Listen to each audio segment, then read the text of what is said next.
का जो लेक्चर है वो लेक्चर गैप के ऊपर होने वाला है।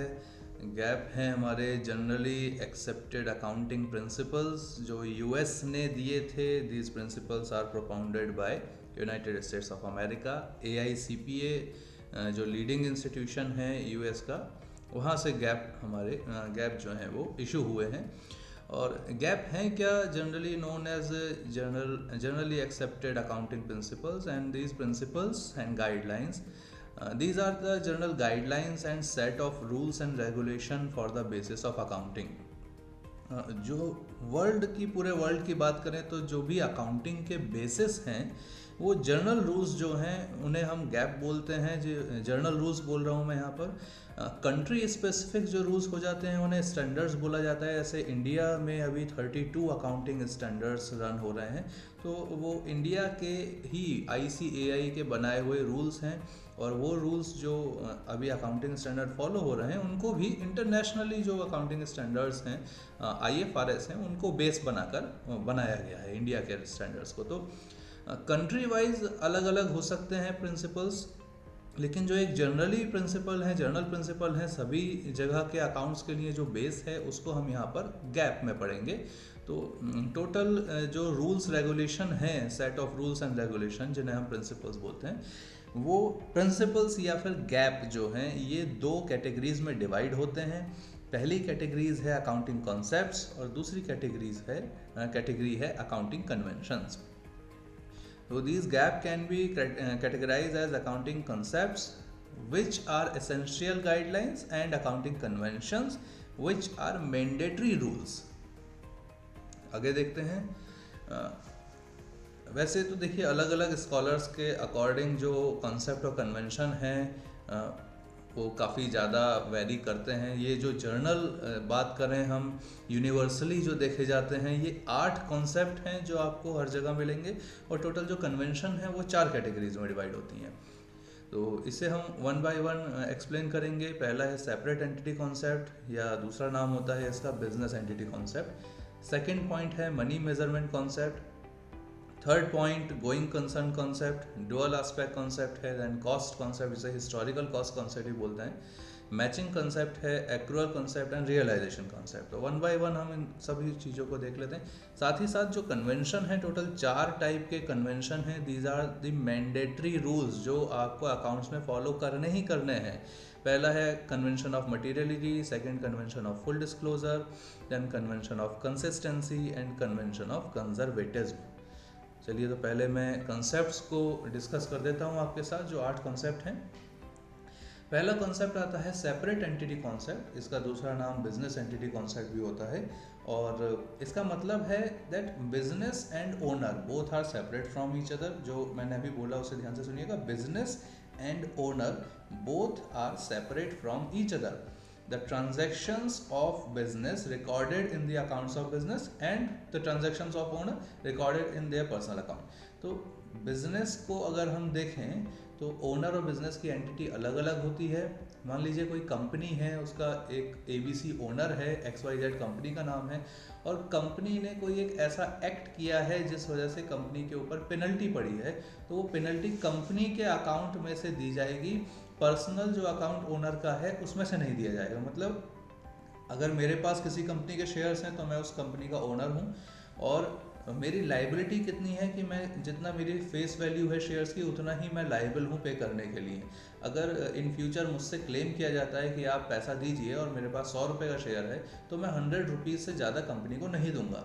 तो ये लिमिटेड लाइबिलिटी के केस में हमें ऐसा देखने के लिए मिलता है कि कंपनी और ओनर की एंटिटी अलग अलग होती है। ये पहला कॉन्सेप्ट है। कॉन्सेप्ट हमें ये बताता है that entity of owner and entity of business owner and business both are separate from each other. तो हम लीगल पॉइंट ऑफ व्यू से भी कंपनी के ऊपर अगर कोई क्लेम करते हैं तो ओनर के ऊपर डायरेक्टली वो क्लेम नहीं होगा। वो ओवरऑल कंपनी के जितने भी ऑल द शेयर होल्डर्स हम कहें, वो सारे शेयर होल्डर्स मिलकर ही क्लेम सेटल करेंगे। किसी एक पर्सन के ऊपर हम मतलब ओनर के ऊपर यहाँ पर नहीं जाएंगे। दूसरा कंसेप्ट आता है मनी मेजरमेंट कॉन्सेप्ट। बहुत सिंपल कॉन्सेप्ट है, मैंने लास्ट वीडियो में इस चीज़ को कवर भी किया था।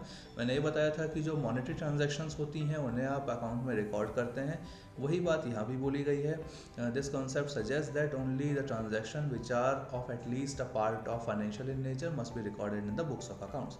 तो जो मॉनेटरी ट्रांजैक्शन एंड इवेंट्स हैं केवल उन्हीं को आप अकाउंट में रिकॉर्ड करेंगे। जो non monetary transaction and events हैं वो नॉन मॉनेटरी ट्रांजैक्शंस को अकाउंट में नोट नहीं किया जाएगा। तो ये मनी मेजरमेंट कॉन्सेप्ट बोलता है कि केवल पैसे वाली ट्रांजैक्शन को ही रिकॉर्ड करना है। अगर बार्टर सिस्टम की ट्रांजैक्शन है जो पैसे में नहीं हुई है उसको आपको रिकॉर्ड नहीं करना है अकाउंट में। तीसरा है dual aspect concept. Under this concept each transaction affect at least two accounts. One account is debited and other account is credited. Means the value of one account goes down and the value of other account goes up. तो एक transaction जो भी आप business में करते हैं वो transaction कम से कम दो अकाउंट्स पे इफेक्ट डालती है। एग्जाम्पल ले लेते हैं, आपने फर्नीचर सेल किया, तो फर्नीचर सेल करने में आपके पास फर्नीचर, आपसे बिजनेस से फर्नीचर बाहर जाएगा और आपके पास कैश आएगा। कैश इंक्रीज हो रहा है, फर्नीचर डिक्रीज हो रहा है आपके पास से। फर्नीचर गोज आउट, फर्नीचर बाहर जा रहा है बिजनेस में से। तो ये ट्रांजैक्शन जो हुई इसने फर्नीचर और कैश दो जगह इफेक्ट डाला, असर डाला। तो इसको हम बोलते हैं डुअल एस्पेक्ट कॉन्सेप्ट। अकाउंटिंग में जो भी ट्रांजैक्शंस आप करते हैं कम से कम दो जगह उसका असर होता ही होता है। डुअल एस्पेक्ट कॉन्सेप्ट हमें ये बताता है। फिर आते हैं हम गोइंग कंसर्न कॉन्सेप्ट पे। तो गोइंग कंसर्न कॉन्सेप्ट ये सजेस्ट करता है कि आप जो भी बिजनेस शुरू कर रहे हैं दैट मस्ट बी, आपका माइंड में यही होना चाहिए बिजनेस शुरू करते वक्त कि बिजनेस को आपको लंबे टाइम के लिए रन करना है, लंबे टाइम तक रन करना है। This concept suggest that business should be started for a longer period of time. एक स्लोगन भी देखने के लिए मिलता है हमें कई जगह, मैन में कम मैन में go but company goes for ever. तो ये यूनिवर्सल स्लोगन है, काफ़ी जगह आप लोगों ने सुना भी होगा। इसका मतलब है कि लोग आएंगे जाएंगे बट जो कंपनी आपने शुरू करी है, जो बिज़नेस आपने शुरू करा है वो लंबे टाइम के लिए आपको रन करना है। माइंडसेट ऐसा होना चाहिए, जो प्रायर हमारे जो ऑब्जेक्टिव है हमारा लंबे टाइम के लिए रन करने का होना चाहिए, मोटो जो है बिजनेस का। तो उसे हम बोलते हैं गोइंग कंसर्न कॉन्सेप्ट। इसके बाद कॉस्ट कॉन्सेप्ट पे आते हैं। This concept tells that all the assets and liabilities should be shown on the balance sheet at their book value and not on their market value. Cost concept को हम historical cost concept भी बोल सकते हैं। Example के लिए हम ऐसा एक एग्जाम्पल ले लेते हैं। मान लीजिए आप बिजनेस कर रहे हैं और आपने अपने बिजनेस में लैंड परचेज किया, ज़मीन खरीदी आपने, और ज़मीन की कीमत है 10 लाख रुपए। तो आप अपनी बैलेंस शीट में 10 लाख रुपए असेट साइड में लैंड की वैल्यू दिखाएंगे।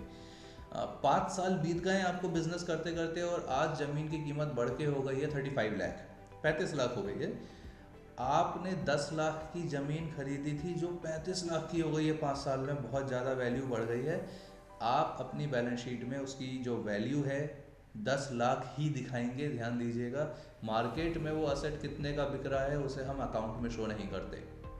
तो कॉस्ट कॉन्सेप्ट ये सजेस्ट करता है कि आप बैलेंस शीट में जो आइटम शो कर रहे हैं उन्हें बुक वैल्यू पर, कॉस्ट प्राइस है बुक वैल्यू पे शो करिए, मार्केट वैल्यू पे शो नहीं करेंगे। तो कॉस्ट को हम रिकॉर्ड करते हैं, मार्केट वैल्यू को इग्नोर कर देते हैं। अकाउंट बनाते वक्त हम जब वो ज़मीन बेचेंगे तो कितने में सेल आउट होती है वो डिपेंड करता है मार्केट की क्या कंडीशन है, तो वो बात की बात है। जब हम सेल करेंगे उस टाइम पे रिकॉर्ड करेंगे, लेकिन जब तक वो ज़मीन आपके अकाउंट में है, जब तक आपके पास है, तब तक आप उसे कॉस्ट पे ही रिकॉर्ड करेंगे। 10 लाख रुपए ही आप अपने अकाउंट्स में शो करेंगे। This is cost concept.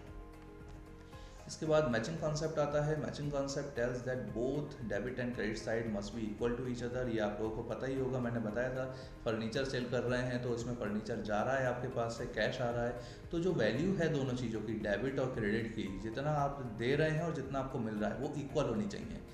Equal दोनों साइड अकाउंट्स में इक्वल आनी चाहिए, ये है मैचिंग कॉन्सेप्ट। मतलब जितना आप एक अकाउंट की वैल्यू इंक्रीज हो रही है उतना ही दूसरे अकाउंट की वैल्यू डिक्रीज भी होनी चाहिए।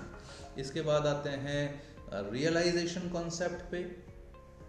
रियलाइजेशन कॉन्सेप्ट ये सजेस्ट करता है that receipts are not treated as income unless and until they received.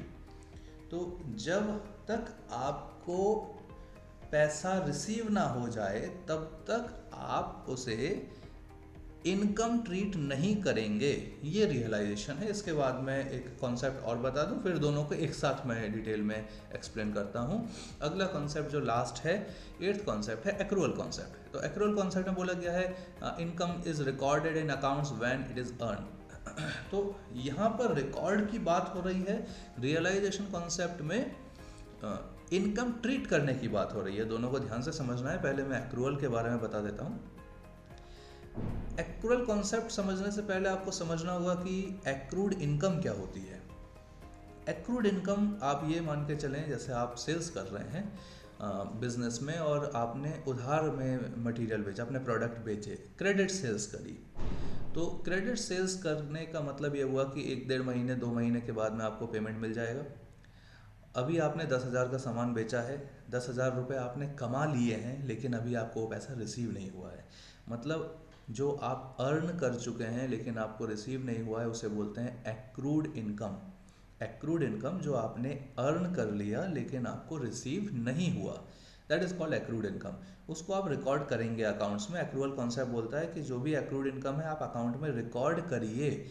अब 1.5 महीने बाद जब आपको पैसा मिलेगा तब आप वो इनकम को वो रिसिप्ट को आप इनकम ट्रीट करेंगे। मतलब टैक्स कैलकुलेशन के पॉइंट ऑफ व्यू से, या फिर आपकी जो इनकम है रियलाइज जब हो रही है तभी इनकम माना जाएगा। जब आपने कमा लिया तब आप रिकॉर्ड करिए, रिकॉर्ड करना ज़रूरी है, लेकिन इनकम ट्रीट नहीं करेंगे जब आपने अर्न किया है। इनकम ट्रीट आप तभी करेंगे जब आपको अमाउंट रिसीव हो गया है। तो रियलाइजेशन कॉन्सेप्ट में हमने यही लिखा था कि इनकम तभी हमें ट्रीट करना है अनटिल एंड अनलेस जब वो रिसीव हो रहा है। तो रिसीव होने के बाद ही इनकम ट्रीट किया जाएगा। देखिए दोनों अलग अलग हैं। एक्रूअल बोलता है कि आप रिकॉर्ड कर लीजिए जो अर्न कर चुके हैं। रियलाइजेशन बोलता है कि आप जब रिसीव हो रहा है तब उसको इनकम ट्रीट कर लीजिए। दोनों में डिफरेंस है। यही दो जो कंसेप्ट हैं, दो बेसिस बनाते हैं हमारे अकाउंटिंग के। जो रियलाइजेशन कॉन्सेप्ट है वो कैश बेसिस फॉर्म करता है, और जो एक्रूअल कॉन्सेप्ट है वो एक्रूअल बेसिस फॉर्म करता है अकाउंटिंग का। इसे मैं आगे आने वाले वीडियो लेक्चर्स में डिस्कस करूंगा, कैश बेसिस और एक्रूअल बेसिस क्या होता है।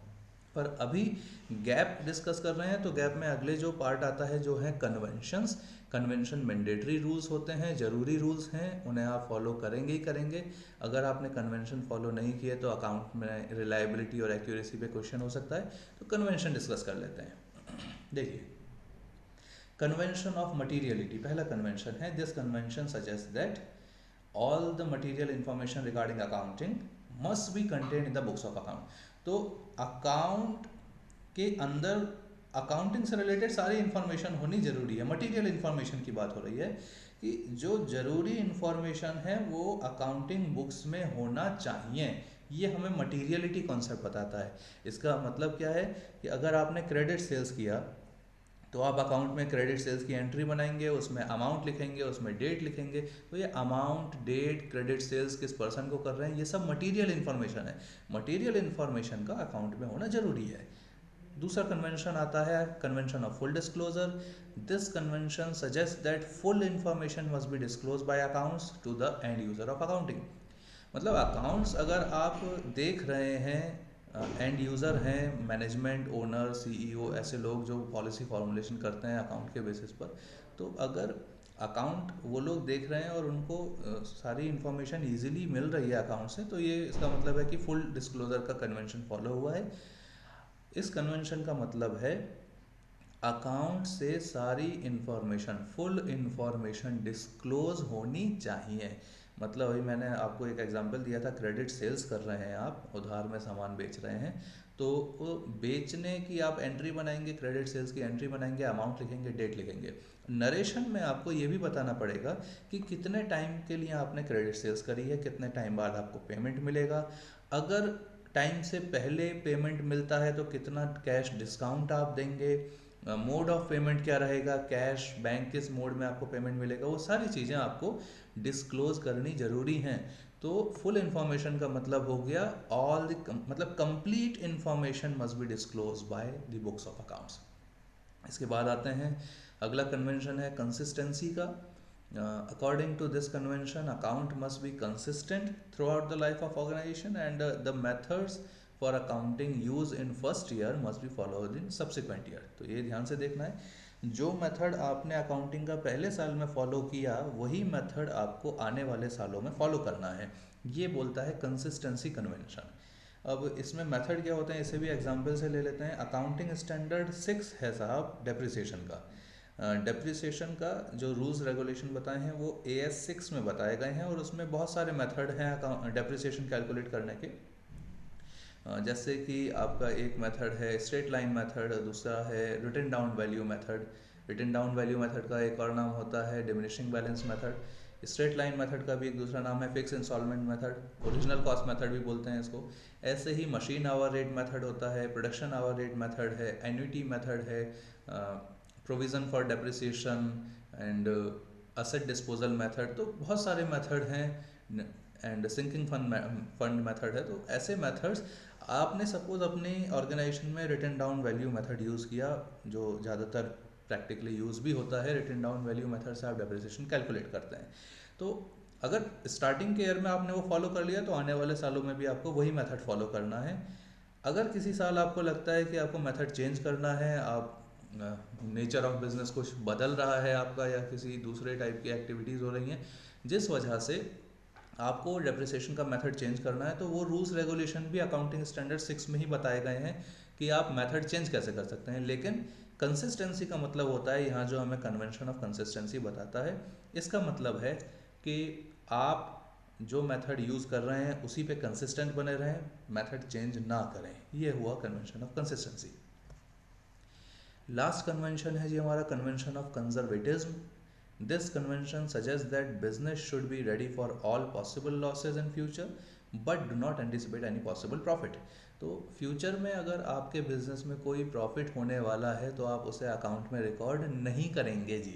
अगर फ्यूचर में कोई लॉस होने वाला है तो उसके लिए तैयारी करके रखेंगे। मतलब लॉसेस को जो फ्यूचर में जैसे बोला जाए कंटिंजेंट लॉसेस हैं, कंटिंजेंट लाइबिलिटी अगर हो सकती हैं, वो आप बैलेंस शीट में शो करेंगे कंटिंजेंट लाइबिलिटीज़।